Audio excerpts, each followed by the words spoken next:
tardes a todas las personas que se están conectando a esta conversación. Hoy es un día muy especial, por casualidad además.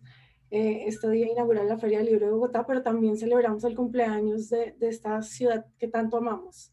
Y como parte de toda esta agenda de actividades del día, pues tenemos una conversación muy especial.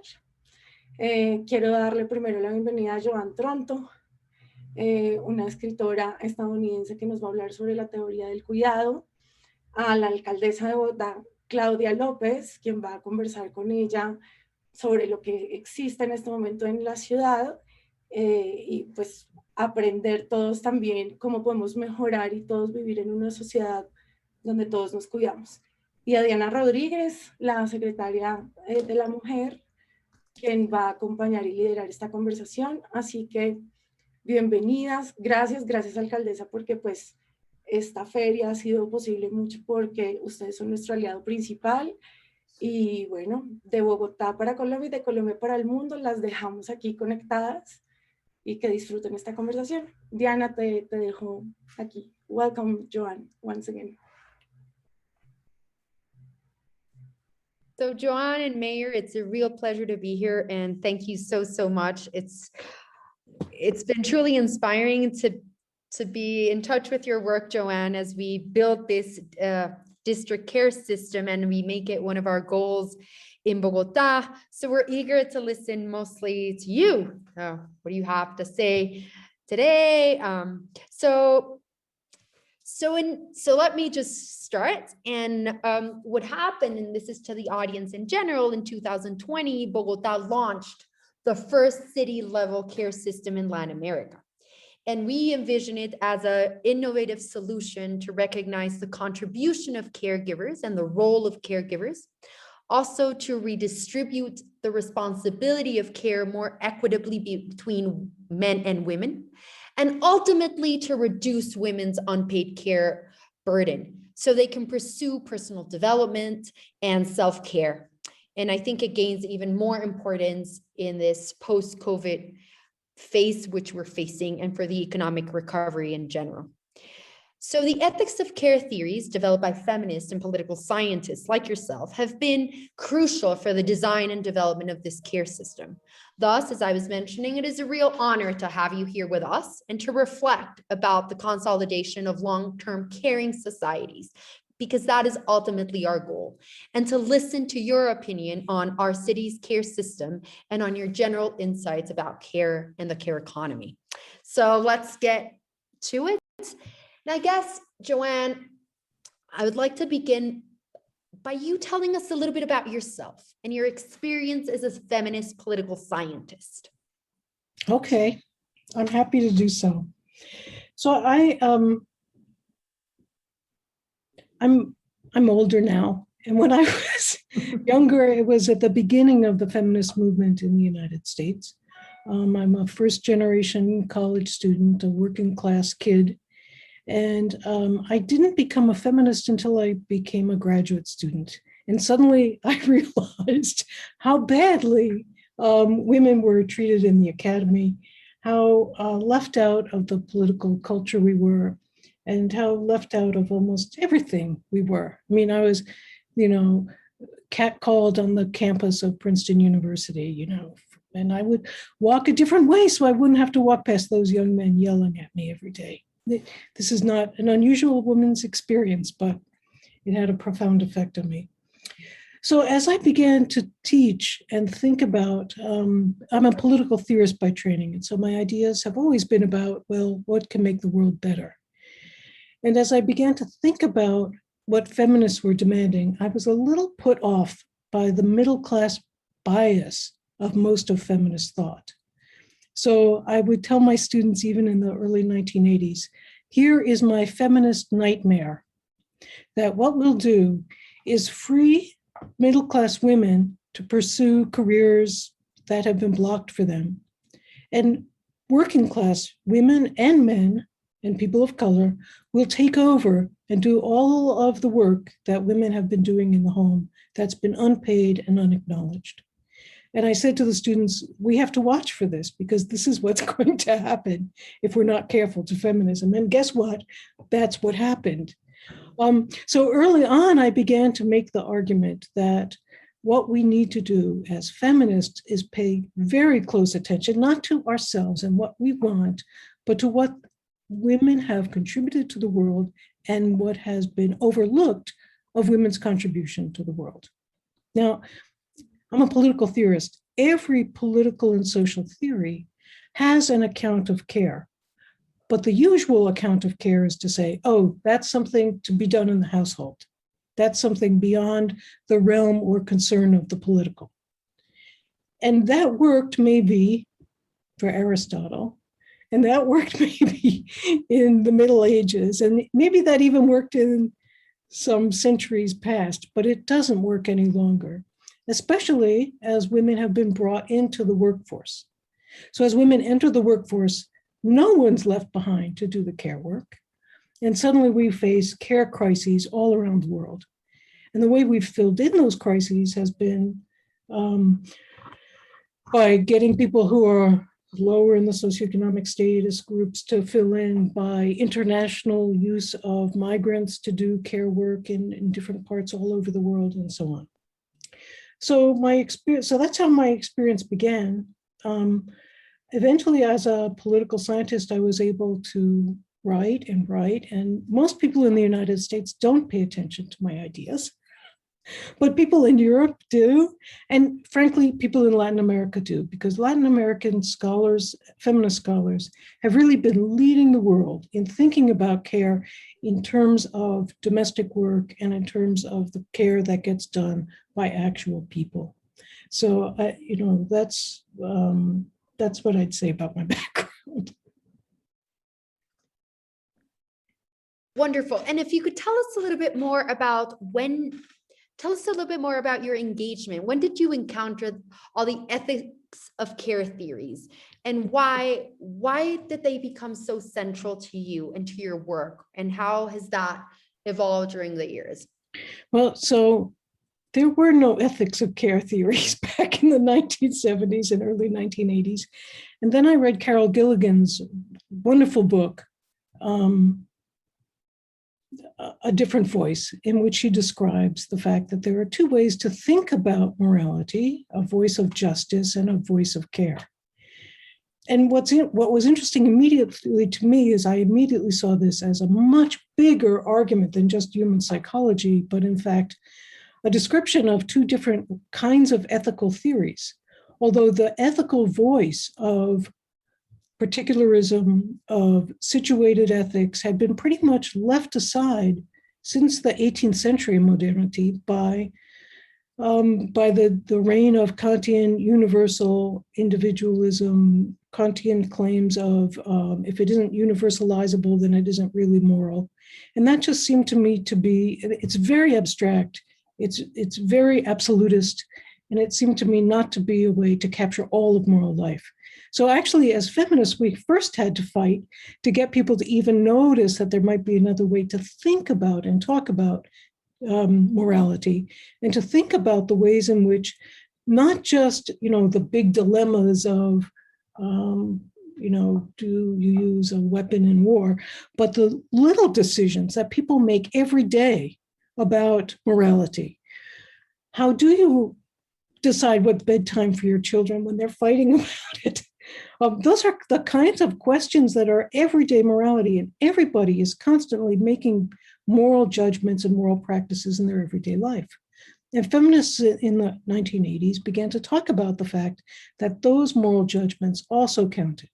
And they began to notice as well that morality and politics can't be separated, that there's always a power relationship, forcing some people to make certain kinds of moral decisions and other people don't have to face those.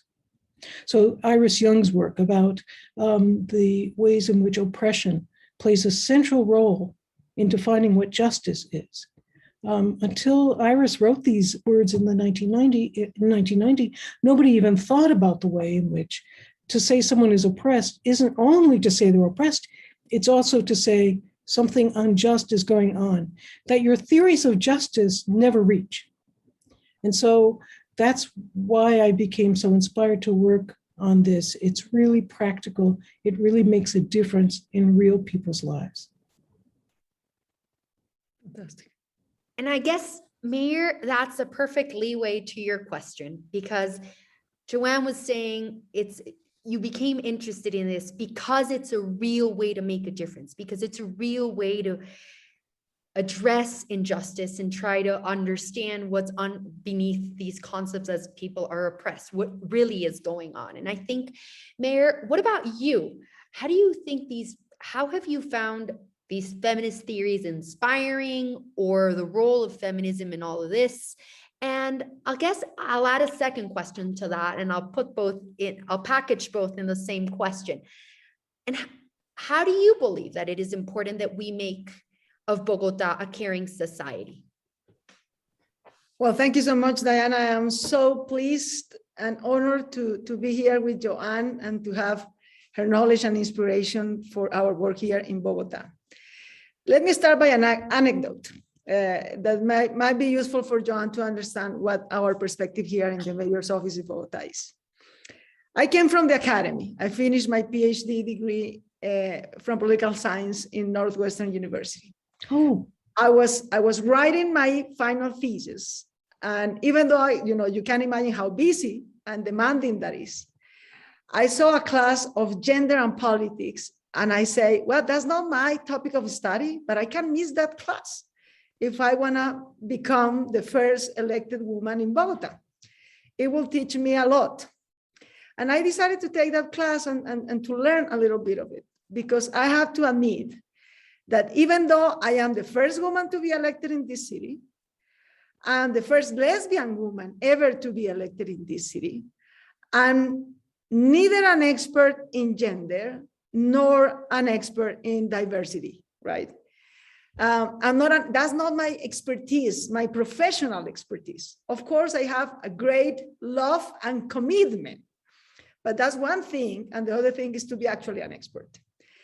But guess what? After that, a year after taking that class, or a little bit less, I was elected. I was elected here, and I said, well, I gotta make a difference here, really, with my understanding of this. So why I love your perspective, Joanne, on common day, basic decisions, life that have moral, ethical, and practical implications for millions and millions of persons, particularly women in the world. So I'm coming here from Bogota, Colombia. Colombia is probably unfortunately, one of the most unequal, full of machism, of classism, of racism, that have marked our history and limit our development in social, economic, and political terms. Let me say my perspective in here, which is very practical, if you want to say, but it have a lot of implications. Half of our economy, half of the jobs in our economy are informal jobs. yes. It means there is no social security system ever to cover them. They don't have a full salary, legal salary. They don't have any social security protection, right? They don't have protection for health, for protection for children. They don't have protection for when they become elder. So what's the actual social security system of informality in Latin America is the unpaid care work of women. Yes. Right? And when you account to that, and there has been many, brave women in Colombia who have fought for this cause to at least recognize the contribution of unpaid care work to Colombia's economy, it comes to be more than 20% of our GDP. I mean, if we were to recognize, at least to pay or to redistribute such an overburden of unpaid care work from women to society, it means redistributing 20% of Colombia's GDP. That's how big it is. That's how much the overburden it is. I mean, not even the oil industry has this contribution to our economy, right? Mm-hmm. So I am a mayor. I'm not the president of Colombia. I'm just the mayor of Bogota. Meaning I have no influence whatsoever in labor politics or labor economy or in social security network protections, right, at the legal level, right? I cannot decide being a mayor, I cannot decide for a pension fund or a social security network. I cannot do that. But I can be the first woman and not recognize this is such a great issue in my society.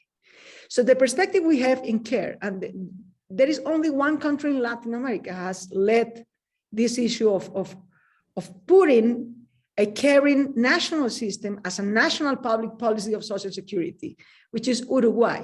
Yeah. And they have been incredibly generous, sharing, the expertise, the knowledge, the experience they have. And we decided in Bogota, we're going to build the first city district caring system in Bogota, which at least could do this. I cannot change the labor market. I cannot change the social security system, but I can use the social services that the mayor's office offered to society so that we recognize, reduce, and redistribute unpaid care work from women to other members of their family in the first place, to our public institutions that can take care for the people they care about or they care for. And third, to redistribute also to private actors that can assume this enormous overburden of care, of unpaid care work that women have. And you can imagine how practical implications these have, right? This is allowing, and let me tell you this just to start, and then we can share another options. We decided we're gonna offer 3 basic services for women in Bogota through the Bogota's care system. First, the possibility just to rest, to breathe. There are millions of women, at least 1 million women in Bogota, who cannot even rest. They don't know what it is to have a free Sunday, a free day to take care for themselves. So the first service we offer, as simple as it can sound, is just time to rest, time to breathe, time to take care of themselves. The second service is education. If we want to empower women, we need to free them from unpaid care work, to free them time to care for themselves, and to offer them, better education, to finish college degree, or to have at least a college degree, to open up more opportunities for them. So that's the second service, education services. And the third is labor connection, or income connection, I will say, more than labor connection. Income connection, whatever they can do to improve their economic autonomy. Either they can work more from home and get more income working from home, or they can free time and become working in other place in the city. So these are the 3 services. And it has been, a little bit astonishing for me that I was thinking that the most demanded service was going to be education or income connection. That has not been the case. Mm-hmm. It's time to rest. It's time to breathe, which has been so far the most demanded service in Bogota's care system. This is such a huge thing. It implies to change our own services, to change the schedules. We were offering social services for women, no doubt. We were offering social services, child care or adult care. But the problem is we offer that in times that are not useful for poor women, right? In formats that are not useful for poor women, who are the ones who have more overburden of unpaid care. In institutions so far to their homes that is not useful for them. And one of the most probably useful services that we want to build is not only offering the caring system services in institutions, in public institutions, but actually going to the women's homes and taking care of the people they care for in their homes, which could be, in many cases, a lot more useful than having those same services institutionalized in some public service. So this is what we could do. Is not the best option? No, but that's what we could do at the city level. And we hope that will motivate other cities in Colombia or in Latin America to have it, and will push something that is a political fact, which is that at the national level, the caring system can be recognized as an alternative form of social security in our society, so that we can relieve women to have such a burden. That's basically our perspective. I know it is very practical. I know it may have many implications that we should take care for, but that's what we're trying to do here. And as I mentioned before, I'm not an expert on this. We learn from you, we learn from many people. I have to, be thankful for the generosity, enormous generosity that international organizations, United Women, people from Uruguay, people from CEPAL, they have offered us, technical knowledge to build these services. But you can be sure of something. When we left this mayor's office, Bogota is going to have the first caring system. It's going to cover thousands and thousands of women that are going to be relieved at least 2 or 3 hours per week to take care of themselves. That's at least what we're going to achieve in these 4 years. So Joanne, after listening to this succinct and wonderful explanation of what our system is, I can't help but asking you, how did you come to know Bogota's care system? Or have you heard about beyond the mayor's explanation, which again, as I said, I think it's the perfect explanation of what we're putting in place. What is your general assessment of this system? What do you believe this system will help us to consolidate? How do you think what is the role of a system as the one you just heard of? Or it might be an unfair question because it's putting you on stage and asking you if you're aware of our care system, but even if it's just a reaction to what the mayor said, what is your first impression? How did you come into contact with it?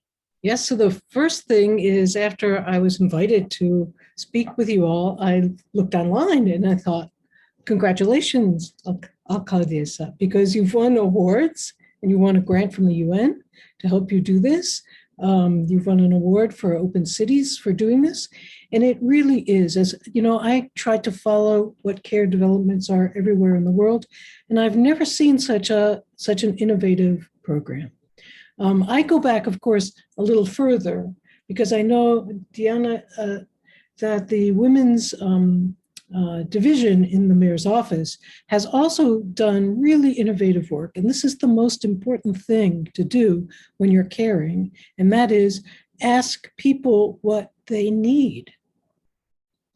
And it seems so simple, but it's never done. Everybody, all the experts think they know what people need. But in fact, as you pointed out, Alcaldesa, what people really needed was time to rest. And you wouldn't think of that if you were some man behind a computer in some office, right? That you have your rest time. But what's interesting then is that women were asked, what do you need? And among the other things that you didn't mention that you also, but you know are important, women want peace, which is partly rest, but it's also freedom from violence and freedom from the fear of violence. And that's a really important piece of this as well. And the care districts may well be able to do more to intervene there on that front than they can elsewhere. It's very hard to do this, as you started out, Madam Mayor, by explaining. It's very hard to do this on the local level. You really need a national level, a regional level, an international level to make these things, to really transform society to be caring. But you do what you can do. And what's wonderful to me is that you've focused in on the single piece that gets people thinking about care differently, which is time. Because people never recognize how important time is for caring and for everything else. We just have surrendered our brains to the idea that the more you work, the better you are, that work time is real time and everything else goes around it. And it's just a crazy way for human beings to live. And you're quite right, too, to point out, and this is another thing I noticed I saw the buses. They're very nice looking. It's very hard in a big city for people to get to public services. I was talking to some friends here in New York who have the same problem. There are services to get discounted cards to use the subway system, but you have to go downtown in Manhattan to pick it up. And some people, that's a 2-hour trip to go and then wait on a line. They can't do that. So it might save them some money, but they don't have the time to do it. So making the city available to people where they are, within a 15-minute walk of their home. What a brilliant idea, really, what a brilliant idea. So I'm very excited about this system. I don't think it changes everything, right? Because as the mayor pointed out, there are many things that still have to change. But what it does do is it begins to get us to start the conversation, as you said, and to put it into the political agenda of why is it that our lives are organized around work and not around what really matters, which is the capacity we have and need to care, be cared for, and care for the others around us. So putting that on the political agenda is a really important piece. Yeah.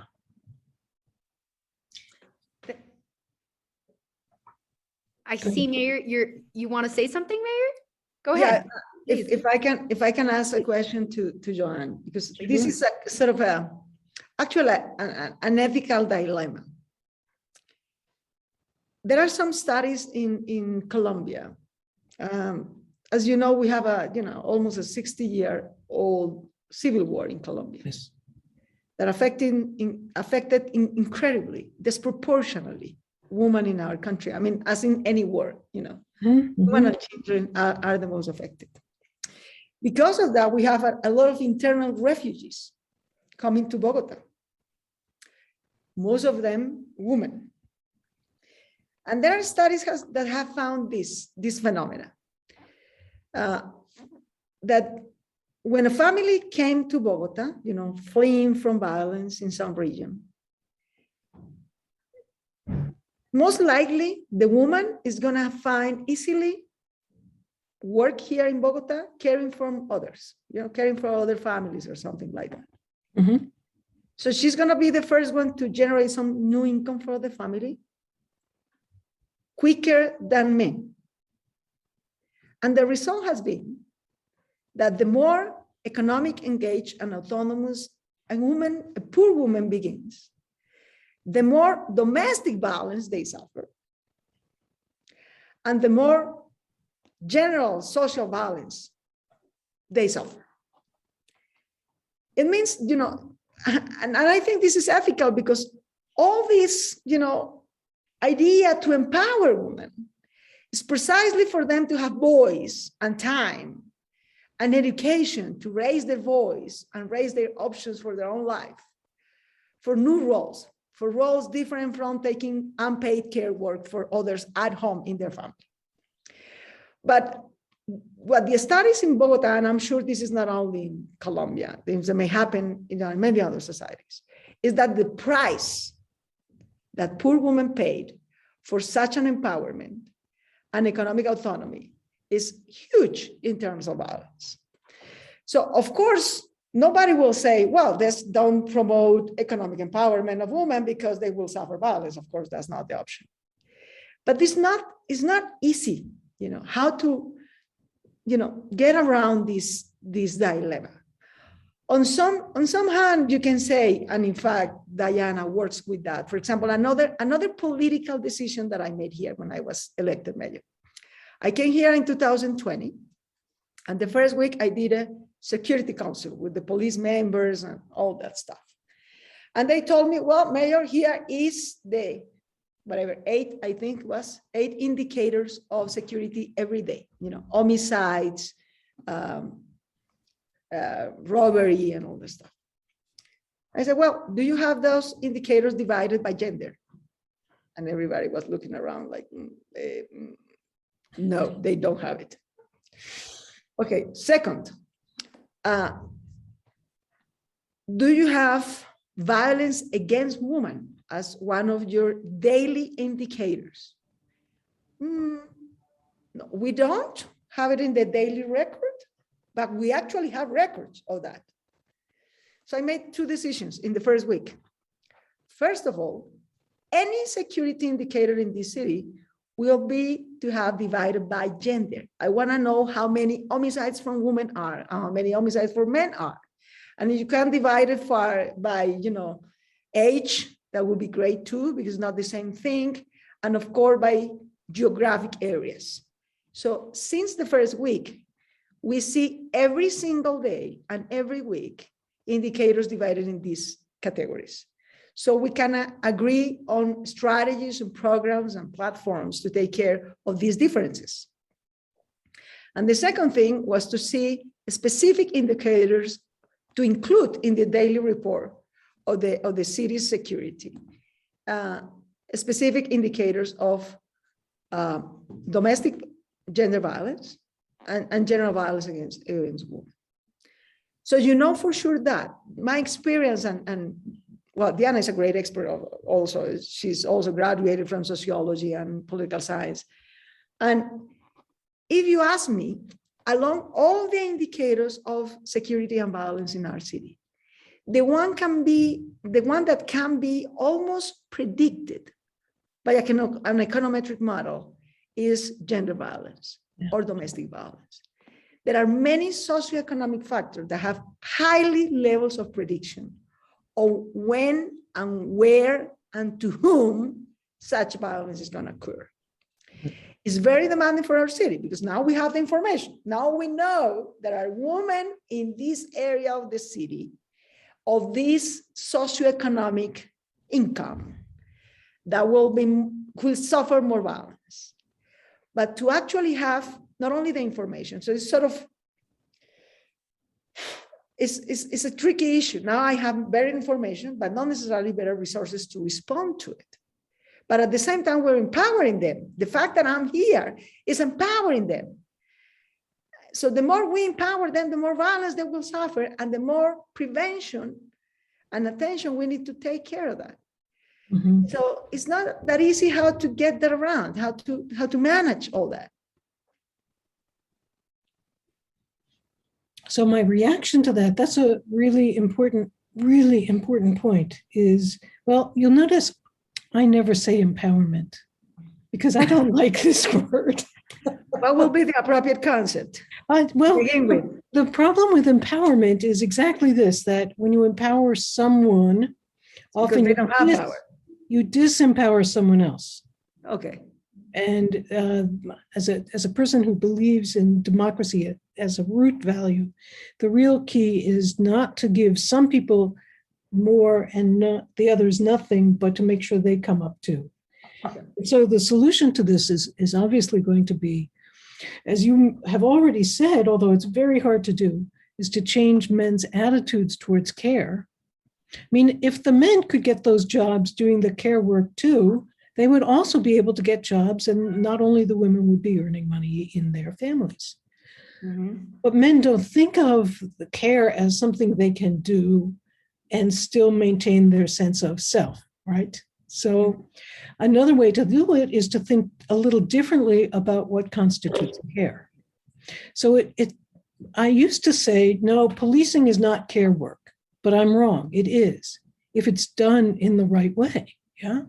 If police is done to protect people from violence, to make sure that there's order, not to, the policing in general throughout the world is very militarized. I mean, it's really based on a military model.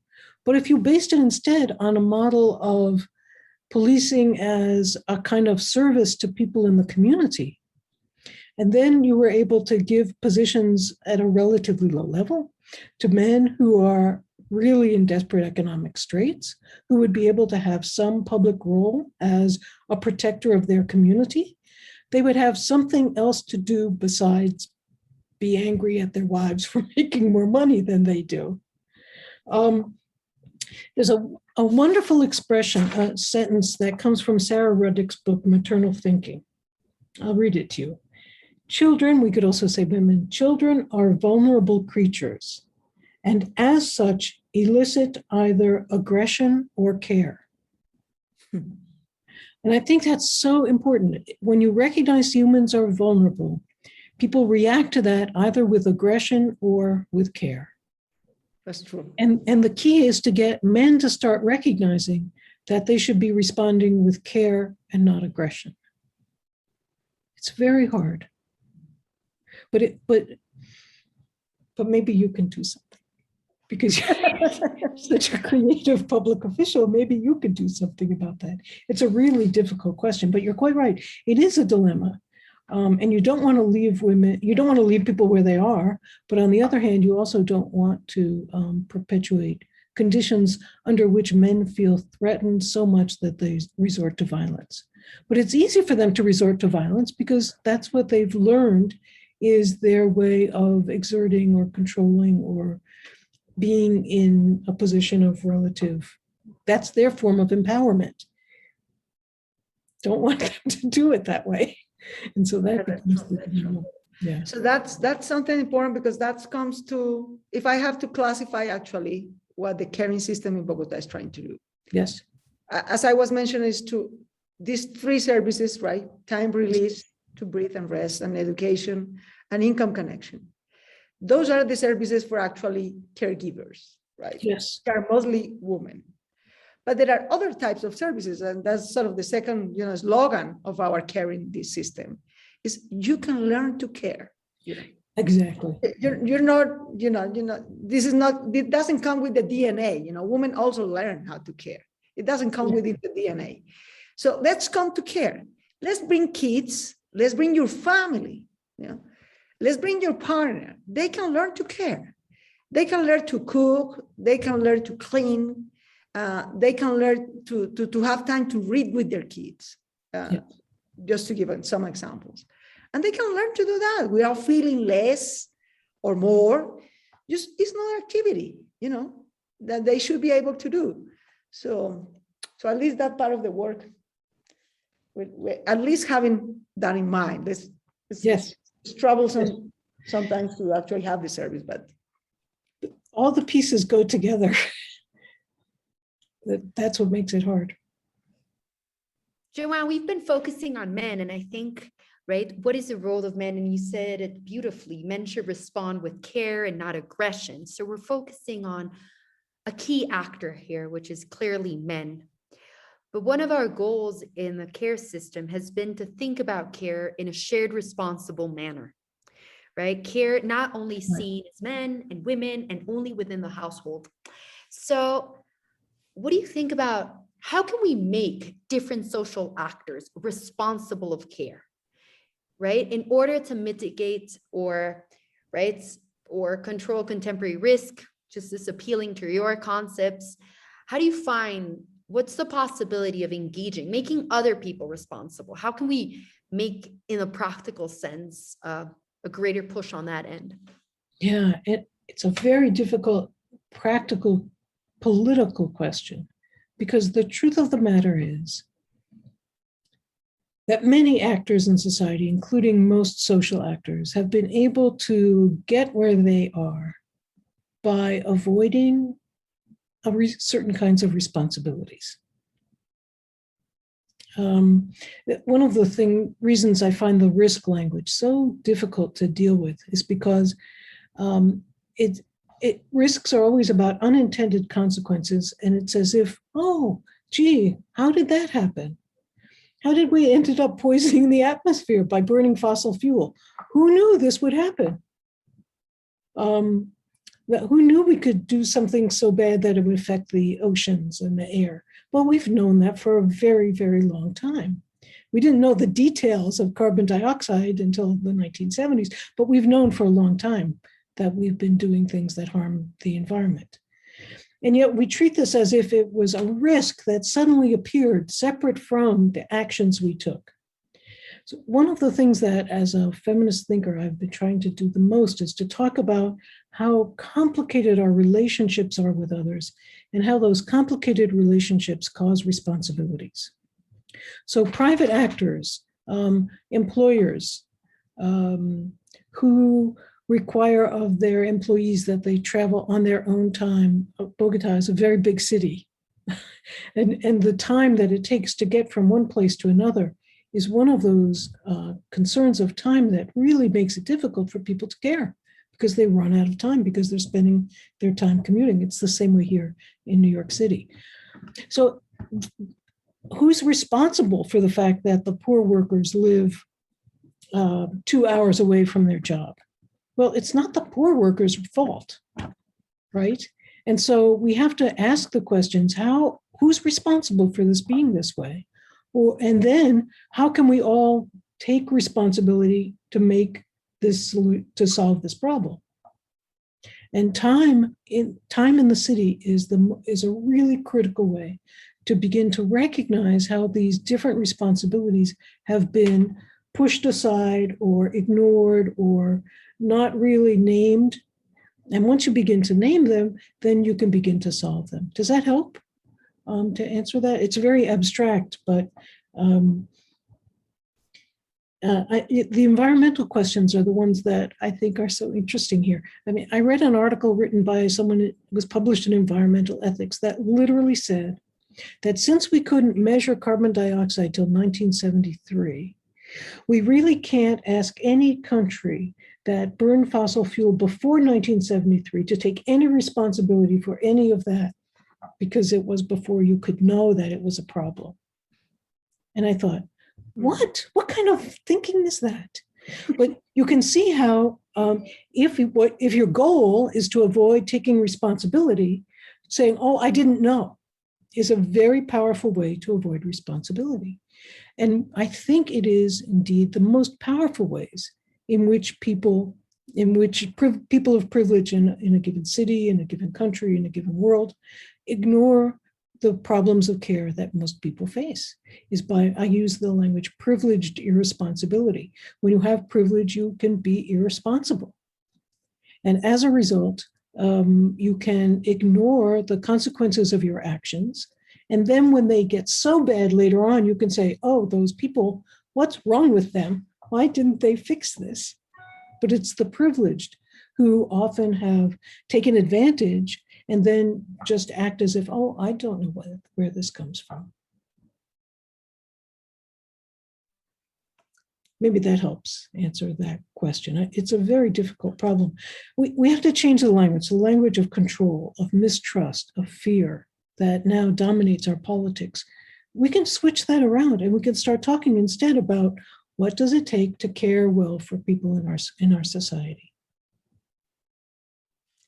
Let me pick up on that last sentence, because in a way and I'm redirecting this conversation a little bit because I want to address more explicitly your essay, your risk or care essay of 2020, right? Which is comparing the theory of the risk society and the ethics of care theories, right? And unless I'm mistaken, I think it's thought in a way from the global north, right? And here we're speaking more from the global south. Yes. And the particular issues of the global south. And the mayor was already addressing how Colombia is one of the most unequal societies from any perspective, right? From a racial, economic, gender perspective, from any. So what do you think are the main challenges to consolidate caring societies in the global south, right? How are these, or said differently, how are these challenges different from those in the global north and the ones you've been addressing when seeing these different, comparing these three? Yeah, well, that essay was actually written before 2020. It appeared in Spanish in 2020, and it's writing about a theory that appeared before that. And there I was really cranky. I was really angry about the trivial concerns of that Ulrich Beck was addressing in Risk Society.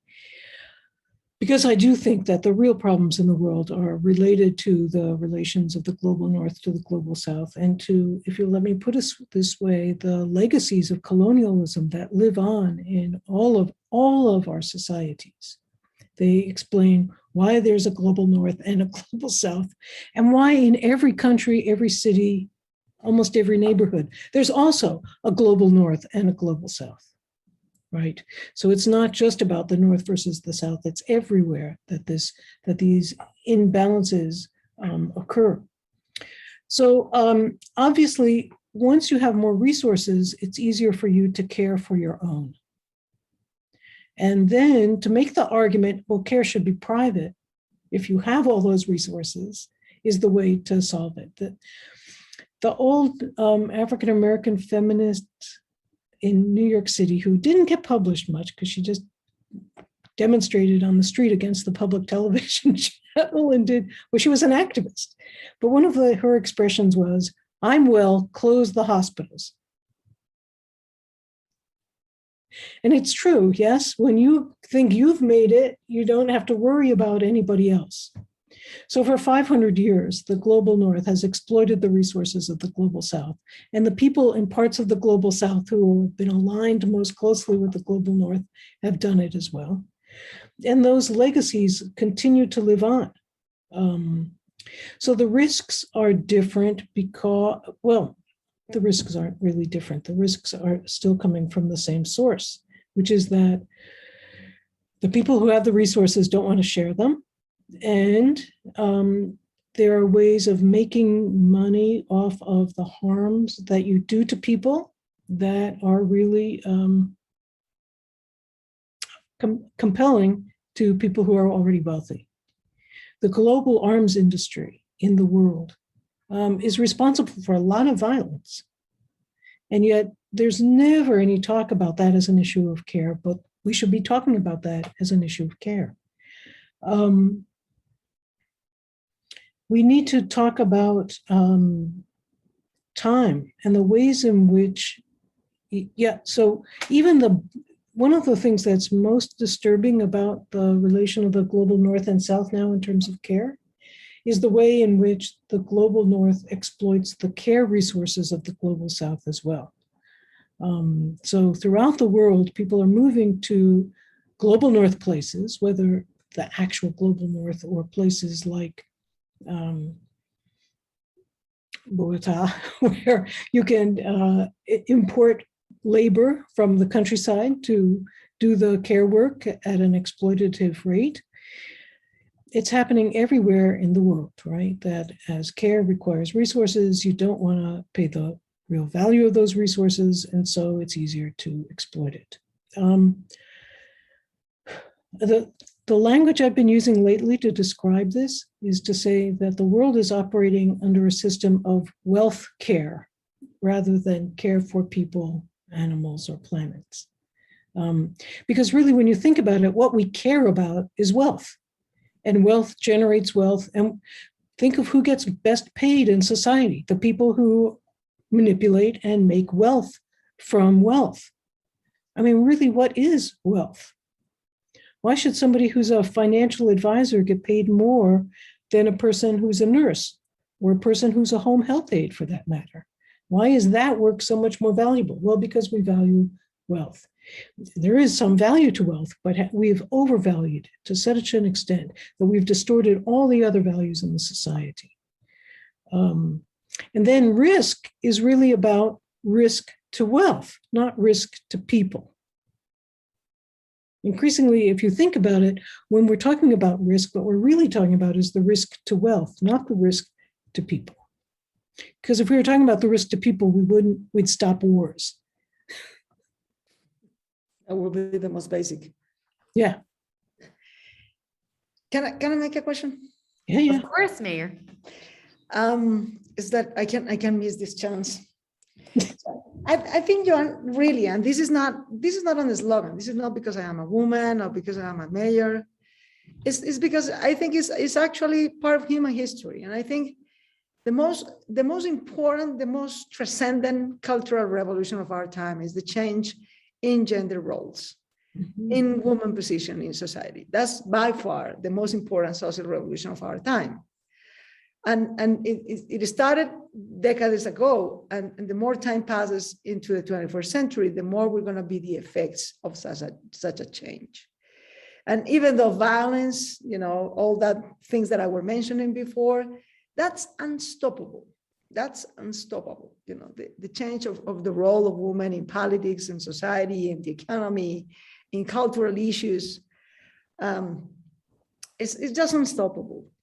So within that context, if we have to think or write about what could be in the global South, a combination of a local caring system, a national caring system, and a sort of global caring system, what should be sort of the characteristics of a caring system at those three levels? What we should push to have, assuming that, you know, whatever, in your context, in the United States context, you know, being a federal society and government, what should be the role for local governments or state governments? And what should be the role for the federal or national government in our case, if a caring system would exist at the three different levels? How do you imagine that? Yeah, I don't have a very good answer for that because it seems to me so far away that I haven't really thought through all the details. But I think the most important thing is being democratic at every level, so that the capacity of people to express their needs is always present and gets heard. So if you know what people need and are meeting those needs as well as you can, then if you run into a problem where you can't meet those needs, then the next level of government should step in and help you meet those needs. And the next level of government should step in and help you meet those needs. But knowing what the needs are is the critical first step, and it's the local is the best level at which that can happen. Yeah. Because it is the level at which people are engaged in which you can see how people are living their lives. Maybe, does that help as an answer? Sure. I think what you're doing is pretty reassuring to what we're doing, Mayor. Yeah, no, I don't know if starting from where we have and where we can. I don't know if it's the solution, but at least it's reassuring to keep on going. Yeah, no, you began by saying this is the first city in Latin America to have created care districts, but I think it's the first city in the world to create care districts. I don't know anywhere else where people are doing what you're doing. We're such a, have a great listening to you. And this is just by chance, actually. It's lucky. It's luckiness, but it's luckiness in the good sense. Because we came here and we have, the opportunity to do our 4-year plan, 4-year term plan.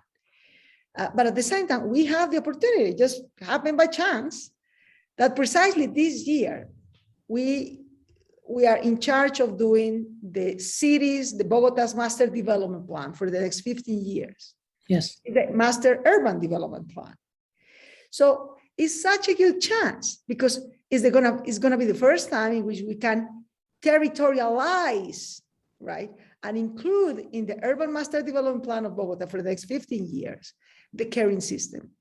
And we are looking at, we were last week, for example, looking at where the district cares, how the district cares should be distributed. How could we, mark land that's going to be reserved a low price, at the lower price we can, to build, the services that we're going to need in the future to serve better the women in our city, to connect them closer to the rail, to the metro subway system, to reduce, Bogota is a 2-hour city, Yes. If we at least can make it a 30-minute, and I don't aspire to a 15-minute, but at least to the 30-minute city, that will be reducing by almost 2/3, the time of our citizens, particularly of our women in our city. So that's a great opportunity of connecting, socioeconomic services to urban territorial organization of our city to provide such as services. And that happened just, by chance, but it's a great, great opportunity. It is, and it's your foresight to recognize that it is an opportunity. Because if you can control space and time to care, then people will figure out how to do it. That's good. That's good. That's good. That's a good perspective. Time and space, which is actually the more competitive resources in a city, in any city. Yes. It's time and space. What is what a city doesn't have? Space, because by definition is very dense. That's what a city is, right? Right. And time. And the worse transportation system you have, the worse is the problem of time. That's right. It's good. That's good. That's great. I think we're both taking notes here, Mayor. We're saying, okay, No, I am. I've got yeah, my- we're doing this. This is our way. This is our new argument. This is an additional one. This is how we're going to go before the city council and everybody else. This is it. I know, unfortunately, time is running up. So I want to go, in this last question, I want to go back to something very basic. I want to go something for everybody listening to you, and this question I would love if both of you could address it. Let's go back to the basic. If you had to tell not the feminist economist or the specialist in care or the other very generous public officials who've been helping us around the world to build this and all our experts, but talking basically from the heart, from feelings, from theory, from wherever you think matters, for everybody listening to you, why should we care about care? Why does care matter for women, but for everybody else?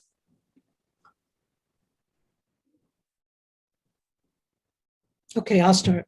Care is what human life is about. It's what we do with and for each other. It's what makes us who we are. And we live in a society where what matters the most is always on the margin and thought of as the extra. And if we thought of it as the center of what it is that we do, we would rethink how we treat others, how we treat the planet, how we treat the resources that we have at our disposal. And we would be able to appreciate our human lives and the lives and gorgeous beauty of the world around us in different ways, and in ways that would be much more powerful than the ways we currently do. That's true for men, women, it's true for families, it's true for people who live alone, it's true for really for the entire planet. That's what I think. Yeah, I absolutely agree. But I think I was listening yesterday. There is a podcast, it's a TED podcast, but what make us happy? You know, there is a large Harvard study for more than 100 years. They have followed people throughout their lives to see what actually made them happier throughout life. And when they asked them when they were young, you know, they follow them for their entire lives. When they were young, they say, what do you want in life? And, you know, back in the 1920s or 30s, they say, well, I want to be rich and famous. And if you ask people today, they will say the same, you know, to the young people. I want to be rich and famous. And what the study found is that actually, when they get to mature life, what they discovered, they were happier or not because they were rich or famous. Some of them were, most of them were not, but because they have worthwhile relationships, you know, good relationships. That's it. That's actually good relationships within the family circle, within their social circle, within their labor circle. And it's having good relationships, good, deepened relationships. And there is no way to have good relationships with any human being without caring. You know, that's sort of the basic essence. Mm-hmm. What make a good relationship a good relationship. Right. So I agree with you that that's so central, it's so basic to what our society is. That is amazing that we don't pay the level of attention and commitment and understanding and investment to care as much as we pay to wealth, which is not that it's not important, but it's by far have no comparison to what makes an individual life or a group society life happy and worthwhile living.